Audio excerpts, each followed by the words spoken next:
எந்த நிலைமையில் நாம் இருந்தாலும் நம்மை வெறுக்காதவர் என் இயேசு ஒருவரே, நம் நேசன் ஒருவரே.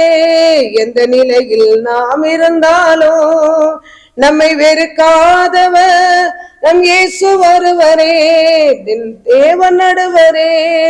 நோயாளியாய் நாம் இருந்தால் பலர் வெறுப்பார்கள், நோய்களையே சொல்லி சொல்லி நோகடிப்பார்கள். நோயாளியாய் நாம் இருந்தால் பலர் வெறுப்பார்கள், நோய்களையே சொல்லி சொல்லி நோகடிப்பார்கள். எந்த நிலைமையில் நான் இருந்தாலும் என்னை வெறுக்காதவர் இயேசு ஒருவரே, என் தேவன் நடுவரே. கடனாளியாய் நாம் இருந்தால் பலர் வெறுப்பார்கள், கடனாளியாய் நாம் இருந்தால் பலர் வெறுப்பார்கள். நம் கடன்களையே சொல்லி சொல்லி கலங்கடிப்பார்கள். கடனாளியாய் நாம் இருந்தால் பலர் வெறுப்பார்கள், கடன்களையே சொல்லி சொல்லி கலங்கடிப்பார்கள்.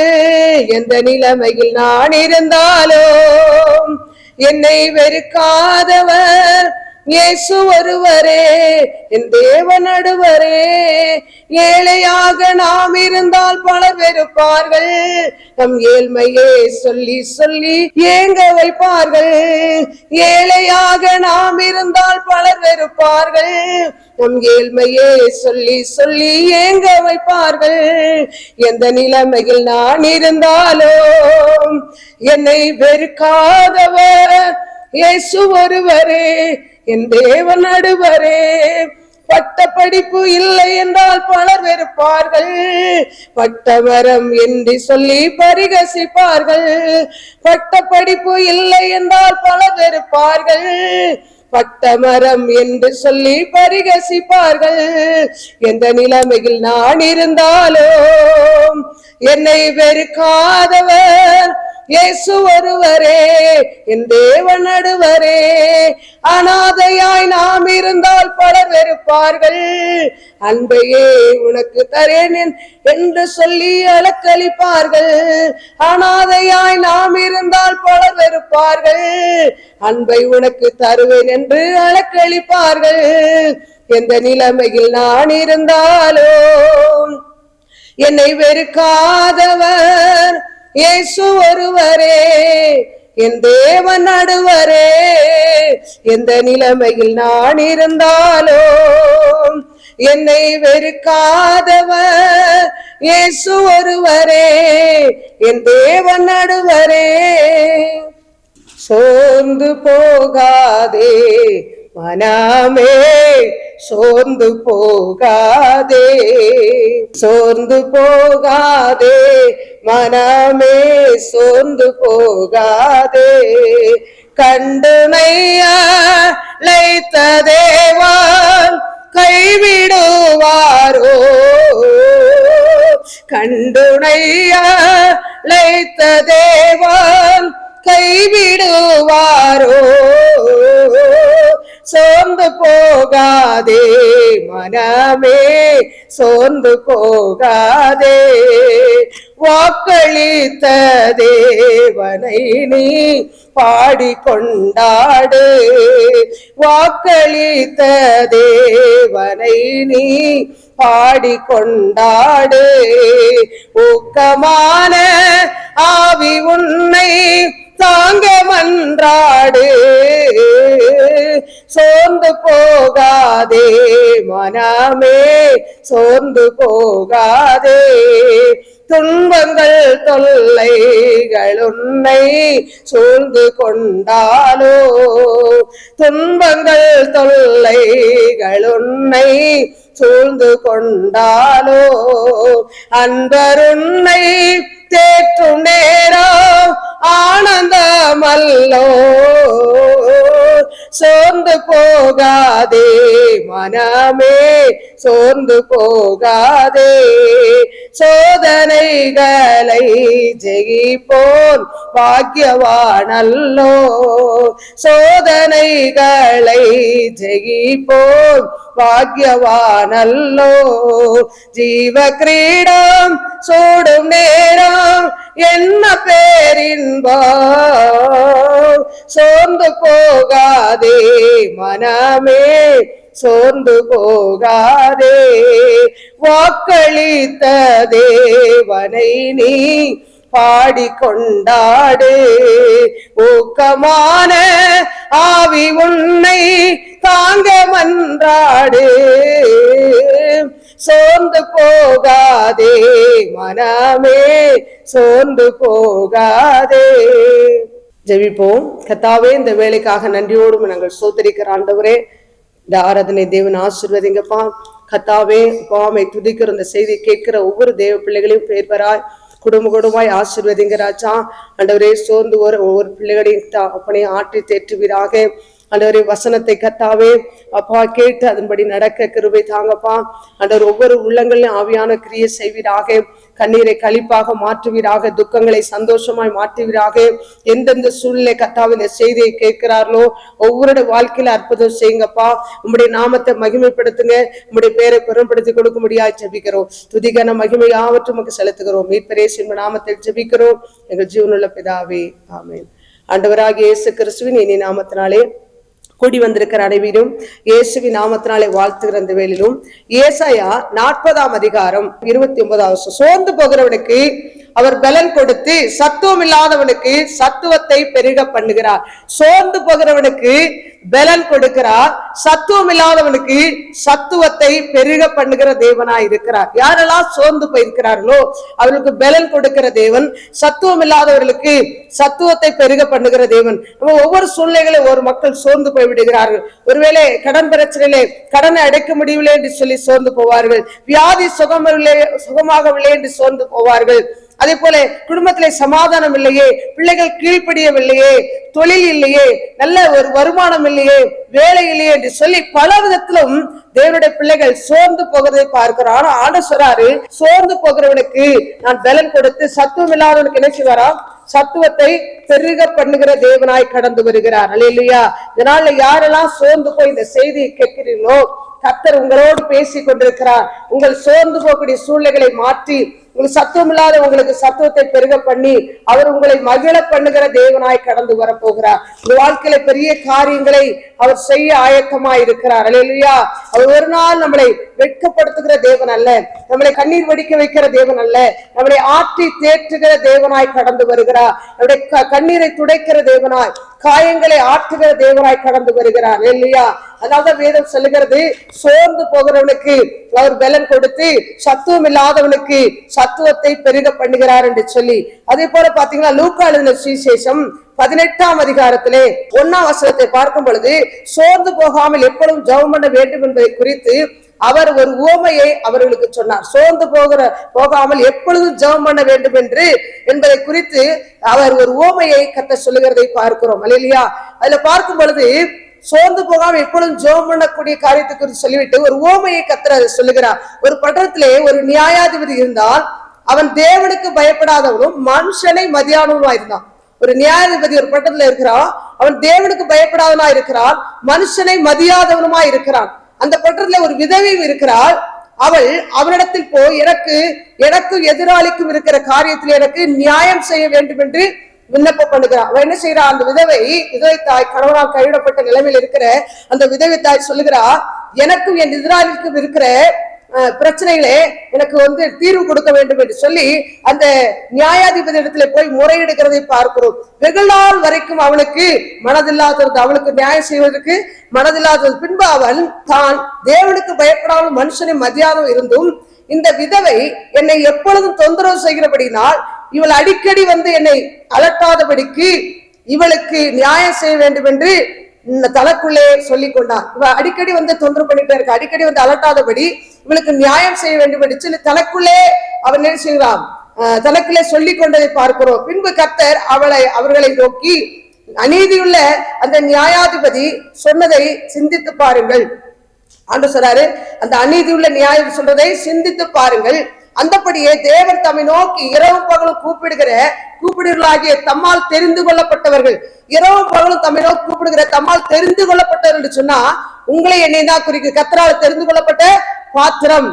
இரவு பகலும் தம்மை நோக்கி கூப்பிடுகிற தம்மால் தெரிந்து கொள்ளப்பட்டவர்களின் விஷயத்தில் நீடிய பொறுமையுள்ளவராயிருந்து அவர்களுக்கு நியாயம் செய்யாது இருப்பார். நீடிய பொறுமையுள்ளவராயிருந்து என்ன செய்யறாரா? நியாயம் செய்யாமல் இருப்பாரோ. நியாயம் என்ன பண்ணுவாரு? கண்டிப்பா நீடிய பொறுமையுள்ளவராயிருந்து நியாயம் செய்யாது இருப்பாரோ, சீக்கிரத்திலே அவர்களுக்கு நியாயம் செய்வார் என்று உங்களுக்கு சொல்லுகிறேன். ஆகிலும் மனுஷகுமார் வரும்பொழுது பூமியில விசுவாசத்தை காண்பாரோ. அப்ப இந்த அநீதியுள்ள நியாயாதிபதியே அந்த விதவைக்கு நியாயம் செய்ய வேண்டும் என்று சொல்லி உள்ளத்துக்குள்ளே அடிக்கடி வந்து அலட்டுகிறார் என்று சொல்லி அவருடைய காரியத்தை அவர் நோக்கும் பொழுது, நம்மை உண்டாக்கின தேவன், உங்களை என்னை தெரிந்து கொண்ட தேவன், அதான் வேதம் சொல்லுகிறார். அந்தபடியே தேவன் தம்மை நோக்கி இரவும் பகலும் கூப்பிடுகளாகிய தம்மால் தெரிந்து கொள்ளப்பட்டவர்களின் விஷயத்தில், தெரிந்து கொள்ளப்பட்டவர்னா நீங்களும் நானும் கர்த்தரால் தெரிந்து கொள்ளப்பட்டவர்களின் விஷயத்தில் நீடிய பொறுமையுள்ளவராயிருந்து அவர்களுக்கு நியாயம் செய்யாமல் இருப்பாரு என்று சொல்லி வேதத்தில் பார்க்கிறோம். அப்ப நம்ம இரவு பகலும் தேவனை நோக்கி கூப்பிட்டோம்னா கண்டிப்பா என்ன செய்வாரு? நியாயம் செய்கிற தேவனாய் கடந்து வருவார். எந்த காரியத்தை குறித்து சோர்ந்து போகாதபடி அவரை நோக்கி நாம் ஜெபிக்கும் பொழுது கண்டிப்பா கர்த்தர் அற்புதம் செய்வார். சில சமயங்களை ஜெபித்த உடனே அற்புதம் நடக்கும், சில சமயங்களை தாமதித்து கர்த்தர் செய்வார், சில சமயங்கள் வனாந்தரத்துல விட்டது போல காணப்படும். இந்த காரியம் எப்படி நிறைவேறாது என்று சொல்லி அப்படிப்பட்ட ஒரு சூழ்நிலைகளா வரும் பொழுதுலாம் விசுவாசத்துல உறுதியா இருந்து ஜெபித்து கொண்டே இருப்போம் என்று சொன்னால் கர்த்தர் என்ன செய்வாரு? அந்த காரியங்களை நிறைவேற்ற அவர் வல்லமையில தேவனாய் இருக்கிறார். அல்லேலூயா. அடுத்ததாக பாருங்க, நீதிமொழிகள் 3ஆம் அதிகாரம் 16ஆம் வசனத்தில் பார்க்கும் பொழுது அதுல பாருங்க, என் மகனே நீ கர்த்தருடைய சிட்சையை அற்பமாக எண்ணாதே, அவர் கடிந்து கொள்ளும் பொழுது சோர்ந்து போகாதே. சிட்சிக்கிற பிள்ளைகளை என்ன பண்ணுவாரு? கடிந்து கொள்வார். அல்லேலூயா. நேசிக்கிற பிள்ளைகளை சிட்சிப்பார். சிட்சிச்சு என்ன பண்ணுவாரு? சிட்சையை கொடுத்த பிறகு அவங்க மனம் திரும்பின போது அவங்களை ஆசீர்வதிக்கிற தேவனாய் கடந்து வருவார். நேசிக்கிற பிள்ளைகளுக்கு சிட்சைகள் வரும், பாடுகள் வரும், உபத்திரங்களும். இதனால எங்க வீட்டுல 6 பிள்ளைகள் பாத்தீங்கன்னா, அவங்க என்னோட பிறந்தவங்க 5 பேர், 4 அக்கா, ஒரு அண்ணன். பாத்தீங்கன்னா என்னோட வாழ்க்கையில எல்லாரும் பிரச்சனை இல்லாம இருக்காங்களே, நம்மளோட வாழ்க்கையில அநேக பிரச்சனையோடு இருந்தோமே என்று சொல்லி ஆதி நாட்கள்ல நம்ம கரெக்டா நீதியாக நடக்கிறோமே, ஏன் நமக்கு பிரச்சனைகள், போராட்டங்கள், நம்ம நீதியா நடக்கிறோமே ஏன் என்று சொல்லி ஒரு கேள்விக்குறியா இருந்தது. அப்பொழுதுதான் நினைத்து கொண்ட ஆண்டவர் என்கிட்ட பேசுறார், நான் உன்னை தெரிந்து கொண்டிருக்கிறேன் என்று சொன்னார். அப்ப தெரிந்து கொண்ட பொழுது அநேக பாடுகள் வழியா, உபத்திரங்கள் வழியா என்னை தெரிந்து கொண்டார். இல்லையா? அப்பொழுதுதான் நான் சந்தோஷமா ஏற்றுக்கொண்டேன். என் ஊழியத்துல அழைத்த நோக்கத்துல அப்பதான் அறிந்து கொண்டேன், அநேக அவருடைய சிலுவை எனக்கு கொடுத்திருக்கிறார், அதனால அநேக உபத்திரத்தின் வழியாக நாம் கடந்து வருகிறோம். கண்டிப்பா கர்த்தர் எல்லா சூழ்நிலைகளை விடுவிப்பார் என்று சொல்லி 30 வருஷத்துக்கு முன்னாடி நான் அப்படியாக சிந்தித்த நாட்கள் உண்டு. ஆனால் இந்த நாள்ல அதெல்லாம் எனக்கு சாதாரண காரியமாய் தோன்றுகிறது. ஏன்னா அநேக உபத்திரங்களின் வழியாய் வரும் பொழுது அவருடைய அன்பை, அவருடைய வல்லமையை, அவருடைய அற்புதங்களை உணர வைத்தார். இல்லையா? தேவன் இந்த வழியில நம்ம நடத்துறார் என்று சொன்னால் இது நன்மைக்கு ஏதுவான வழி. இந்த உபத்திரத்தின் வழி நம்மளை செவையான வழியிலே கொண்டு போகக்கூடியது, நம்மளை ஆசீர்வதிக்கக்கூடியது என்று சொல்லி தெரிந்து கொள்ளக்கூடிய ஒரு கிருபையை கர்த்தர் கொடுத்தார். இல்லையா? அதனால கர்த்தர் கடிந்து கொள்ளும் பொழுது என்ன பண்ணக்கூடாதான்? சோர்ந்து போகக்கூடாது. என் மகனே நீ கர்த்தருடைய சிட்சையை அற்பமாக எண்ணாதே, அவர் கடிந்து கொள்ளும் பொழுது சோர்ந்து போகாதே. நேசிக்கிற பிள்ளைகளா கடிந்து கொள்வார். நேசிக்கிற பிள்ளைகளுக்கு தான் அநேக உபத்திரங்கள் வரும், பாடுகள் வரும். பக்தியா இருக்கவங்களுக்கு தான் உபத்திரம் வரும். அல்லேலூயா. சும்மா உலக பிரகாரம் ஓடிக்கொண்டிருக்கவங்களுக்கு பாடுகள் இருக்காது. அல்லேலூயா. ஆனா தேவனை தேடி, உண்மையாய் தேடி, நீதியாய் தேடுகிறவர்களுக்கு அநேக பாடுகள் வந்தாலும் கர்த்தர் அதுல என்ன பண்ணுவார்? விடுதலை கொடுக்கிற தேவனாய் கடந்து வருவார். அப்ப நேசிக்கிற பிள்ளைகளுக்கு என்ன பண்ணுவாரா? சிட்சைகளை கர்த்தர் சில சமயங்களை அனுமதிப்பார். அதுல நாம் சோர்ந்து போகக்கூடாது. ஏன் எனக்கு மட்டும் இந்த பாடு, ஏன் எனக்கு மட்டும் இந்த உபத்திரம்? பாருங்க, என் குடும்பத்துல என்னை ஆண்டவர் ஊழியத்திலே தெரிந்து கொண்டார். இல்லையா? இப்பதான் எனக்கு அந்த அந்த அந்த ஒரு மகிமையை நான் உணர வைத்தார் ஆண்டவர். இல்லையா? அநேக பாடுகள் வழியா வரும்பொழுது அவருடைய வல்லமைகள், வரங்கள், கிருபைகள் நம்முடைய கர்த்தர் அப்படியாக நமக்கு செய்யும் பொழுது அது மிகுந்த சந்தோஷமாக, விடுதலையாக, மகிழ்ச்சியாய் காணப்படுகிறது. அல்லேலூயா. அடுத்து பாருங்க, நீதிமொழி 24:10 பார்க்கும் பொழுது ஆபத்து காலத்தில் சோர்ந்து போவாயானால் உன் பலன் குறுகினதா இருக்கும். ஆபத்து காலத்துல நம்ம சோர்ந்து போனோம்னா பலன் குறுகினதாய் காணப்படும். அல்லேலூயா. ஆபத்து காலத்துல ஒரு ஆபத்து வருது, ஒரு ஆக்சிடென்ட்டோ இல்ல ஒரு பெரிய தீராத வியாதியோ ஏதோ ஏதோ ஒரு பிரச்சனை, நெருக்கமோ, ஒரு கடங்கார ஒரு நெருக்கிறதோ, அப்படிப்பட்ட சூழ்நிலையில நம்ம சோர்ந்து போகவே கூடாது.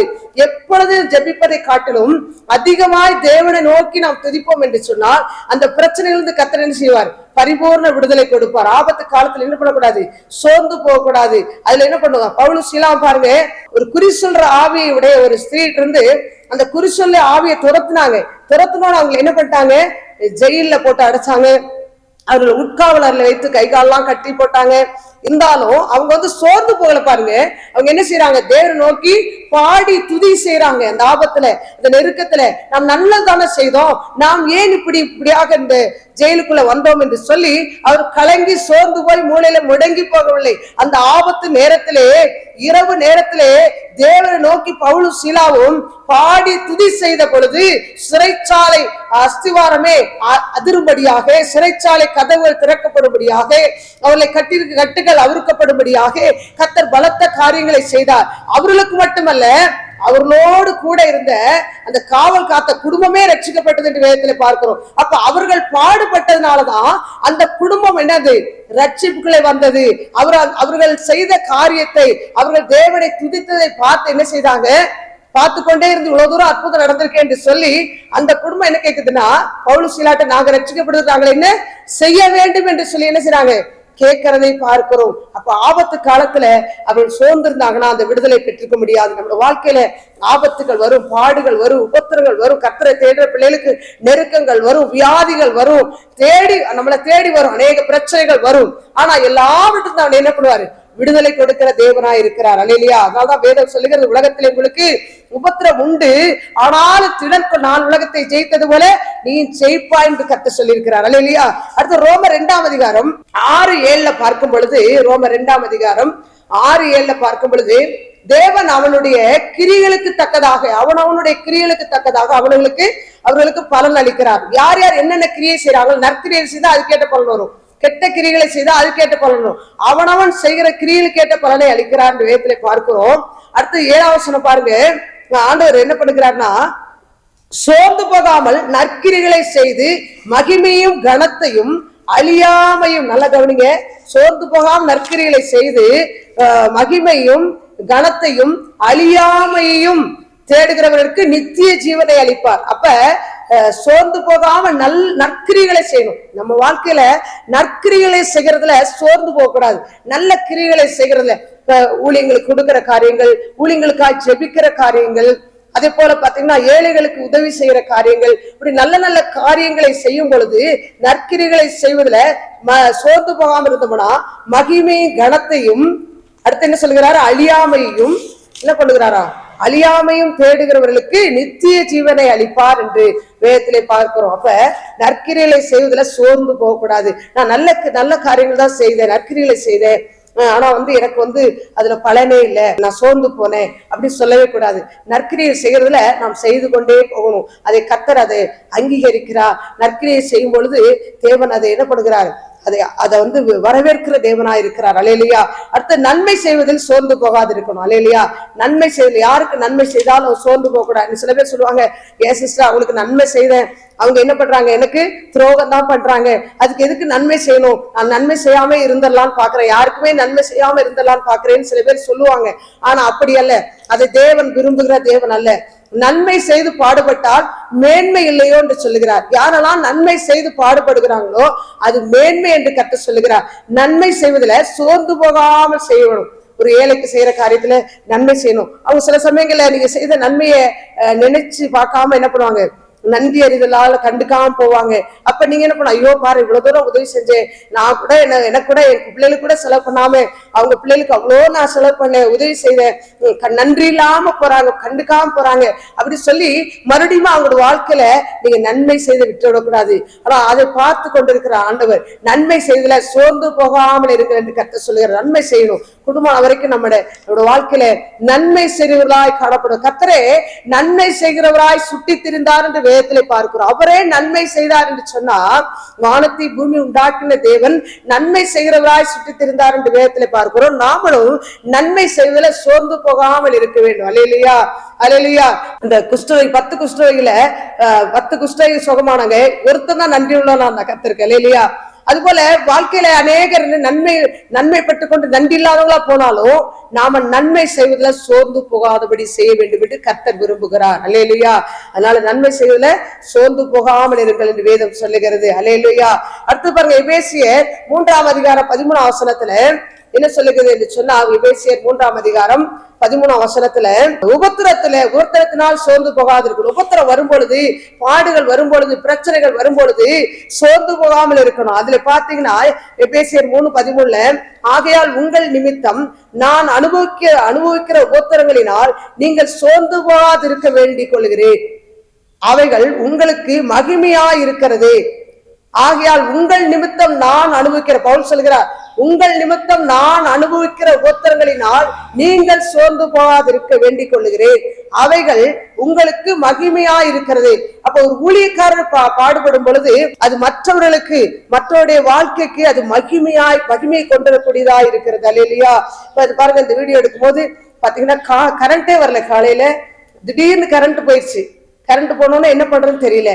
அப்புறம் கொஞ்ச நேரத்துல பாத்தீங்கன்னா ஆண்டோட கிருபையில இந்த கரண்ட் வரும்படியா கர்த்தர் கிருபை செய்தார். அப்ப நம்ம சோர்ந்து போறோம், ஐயோ நம்ம நல்ல காரியங்கள் தானே, கர்த்தருடைய காரியங்களை செய்ய வருகிறோம், திடீர்னு கரண்ட் இல்லையே என்று சொல்லி அந்த நேரத்தில் நினைக்கும் பொழுது ஆண்டவர் நோக்கி துதிக்கிறோம், ஆண்டவரே உம்முடைய காரியங்கள் நீங்க நிறைவேற்றுங்க என்று சொல்லி நம்ம அப்படியாக ஜெபிக்கிறோம். அதுல அப்புறம் வீடியோ எடுக்கிறவங்களும் அவங்களும் சிரமப்பட்டு எல்லா காரியங்களையும் செய்யும்படியாய் கர்த்தர் அவங்களுக்கு கிருபை கொடுத்திருக்கிறார். அப்ப இந்த காரியம் எல்லாம் என்ன செய்யுதுன்னா, அந்த உபத்திரப்படுகிறோம், இந்த ஊழியத்திற்காக இந்த வசனங்கள் மக்கள் உள்ளத்துல போக வேணும், அவங்க சோர்ந்து போயிருக்கிறவங்களை தட்டி எழுப்ப வேண்டும், கர்த்தரோட வார்த்தை கடந்து போய் அவர்களை ஆற்றி தேற்ற வேண்டும், அவங்களுடைய வாழ்க்கை ஆசீர்வதிக்கப்பட வேண்டும் என்று சொல்லி வீடியோ எடுக்கிறவங்களும் பிரயாசப்படுறாங்க.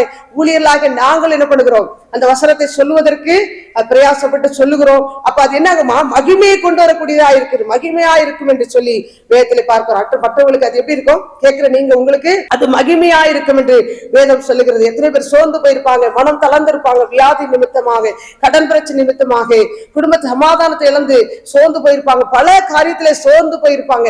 அப்படிப்பட்டவங்களுக்கு இந்த வார்த்தை போகும் பொழுது அது அவர்களை ஆற்றி தேற்றக்கூடியதாய் காணப்படும். அடுத்து பார்க்க 2 Corinthians 4:1 இப்படி ஊழியத்தை உடையவர்களாகிய நாங்கள் இரக்கம் பெற்றிருப்பதால் சோர்ந்து போகிறதில்லை.